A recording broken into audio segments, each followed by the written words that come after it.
23 দেখার অঙ্কটা 2/√2 plus √2 plus √2 plus cos 4x কোনটা হবে, cosec x tan x নাকি cot x নাকি sec x? দেখো অঙ্কটা সবাই চুপচাপ দেখো। 2/2 প্লাস এখানে 2টা কমন নিয়ে নাও রুটের ভিতরে, তাহলে 1 প্লাস cos 4x থাকছে। বলো 1 প্লাস cos 4x মানে কত? দেখো 1 প্লাস cos 2x মানে আগে শুয়ে দাও 2 cos স্কয়ার x, 2x থেকে x হয়, তাহলে 4x থেকে 2x হবে, 2 cos স্কয়ার 2x, তাহলে 2 দুগুণে 4 হয়ে গেল।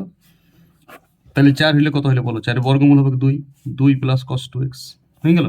এবার এখান থেকে আবার 2টা কমন নাও নিচ থেকে, আবার 2টা কমন নাও, আবার 1 প্লাস cos 2x মানে 2 cos স্কয়ার x, তাহলে 2 cos square 2 cos square x। এবার 2 দুগুণে 4 cos স্কয়ার x, তাহলে উপরে 2 4 থেকে বের হয়ে গেল 2 cos x, 2 2 নমস্কার, তাহলে sec x উত্তর।